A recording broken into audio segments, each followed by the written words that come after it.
Hello good পিপুল, আসসালামু আলাইকুম। আমাকে তো চেনেন, আমি Roni Zahid. Welcome back to my new video. আমি বলছি যে আমি সময় পেলে বা ফ্রি থাকলে ভিডিও করি। তো আজকে ফ্রি আছি বিধায় ভাবলাম যে আপনাদের আমার আরেকটি পেটস দেখাই। এটা দেখানো হয় নাই এখনও। তো এটা আসলে আমি আজকে যে পেটস দেখাবো এটার সাথে অনেকেই পরিচিত না বা অনেকেই চেনেন নাকি। এটা বাংলাদেশে খুবই রেয়ার। সেটা হচ্ছে হুডেড র্যাট। তো হুডেড র্যাট অনেকের নামই শোনেন নাই বা অনেকে দেখেন নাই। তো আমার সেই পেটসের সাথে আজকে আপনাদের পরিচয় করিয়ে দেব। এই যে আমার হুডেড র্যাটের ইনক্লোজার, আর দেখতে পাচ্ছেন আমার হুডেড র্যাট। অনেকে হয়তো দেখে থাকবেন এই অ্যাডগুলো, আবার অনেকে দেখেন নাই, তবে এটা খুবই রেয়ার। এই যে আমি দেখাচ্ছি, এক জোড়া আছে এখানে, একটা মেল একটা ফিমেল। আমি আপনাদের ধরে দেখানোর চেষ্টা করব। তো এর মধ্যেই থাকে, আমি এদের খাবার পানি এখানে সরবরাহ করি।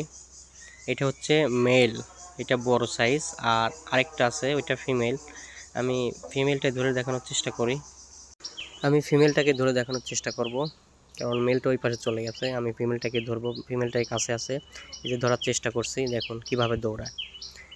এরা আসলে হয়তো বলতে পারবেন এভাবে ধরলে কামড় দেয় কিনা। না, ওরা কামড় দিবে না, ওরা টিম করা। ও আমার কাছে থেকে অভ্যস্ত আছে, আমার হাতে নিয়ে আমি ওকে খেলা করি হাতে নিয়ে, যার জন্য কামড় দেবে না, আমাকে ভালো করেই চেনে। কিন্তু ওরা হচ্ছে বাচ্চা হলে একটু অ্যাগ্রেসিভ হয়, কারণ সব মাই তাদের সন্তানকে রক্ষা করতে চায়, যার জন্য একটু একটু অ্যাগ্রেসিভ বিহেভ করে। তো তাছাড়া ওরা খুবই শান্ত, আমার কাছে আপাতত শান্ত।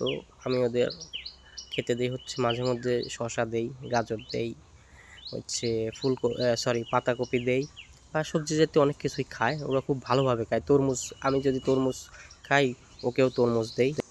তাছাড়া গম দেই, ভুট্টা দেই, ধান দেই, এমনকি বাংলাদেশে যেগুলো বড় বড় শস্য দানা পাওয়া যায় সেগুলো দিয়ে থাকি। মানে বাংলাদেশি যেগুলো পছন্দ করে ওরাও সেগুলাই খায়। তাছাড়া এর পাশাপাশি হচ্ছে সবজি দিই। তো গাইস, দেখলেন আমার হুডেড র্যাট। এই র্যাট সম্পর্কে অনেকেই হয়তো জানেন, অনেকেই জানেন না, বা অনেকে এই প্রথম দেখতেছেন। তো আমি যেদিন দেখছিলাম সেদিন আমিও অবাক হয়ে গেছিলাম যে এরকম ইঁদুর হয়। তো যার জন্য আমি সেটা সংগ্রহ করেছি। আর একটা কথা বলি হচ্ছে, অনেকেই আমাকে বলে বা অনেকে বলবেন যে ইঁদুর কেন মানুষ পালে, এটা কোনো শখ হলো, এটা তো পাগলের কাজ। তো আসলে এক একটা মানুষের শখ এক এক রকম। আর একটা নাটকের অংশ আছে না, যে ইউটিউবে দেখতে পাওয়া যায়, আসাদুজ্জামান নূর স্যার বলে যে শখ কোনো তুচ্ছ করার বিষয় না স্যার। মানুষের জন্ম নিয়ে যদি শখই পূরণ করতে না পারলাম, তাহলে মানুষের জন্ম নিয়ে লাভ কি? রাস্তা নেড়ি কুকুর হলে তো পারতাম। তো আসলে আমিও তার কথার সাথে একমত, সবসময় একমত পোষণ করি যে আসলে শখ কোনো তুচ্ছ করার বিষয় না। আর আমি আমার সাধ্যের মধ্যে যতটুকু শখ পূরণ করতে পারি করে নেই। আমার বড় শখগুলো আছে সেগুলো আমি পূরণ করতে পারতেছি না, ওগুলো থাক, যখন সাধ্য হবে আমি পূরণ করব। কিন্তু আমার সাধ্যের মধ্যে যেগুলো শখ আছে আমি অবশ্যই পূরণ করেছি। আর সাধ্যের মধ্যে যেগুলো নাগালে পাবো আমি পূরণ করবই। কারণ শখ আসলেই তুচ্ছ করার বিষয় না। তো যার যার যার শখ তার তার কাছে অনেক বড় বিষয়। তো কারো শখ নিয়ে অবশ্যই খোঁটা দিবেন না, বা এরকম কিছু বলবেন না যে তার কষ্ট হয়। কারণ আপনার একটা শখ আছে অন্যরকম, তার একটা শখ আছে অন্যরকম। তো যার যার শখ তার তার কাছে দামি। তো সবার শখকে সম্মান জানানোর চেষ্টা করবেন।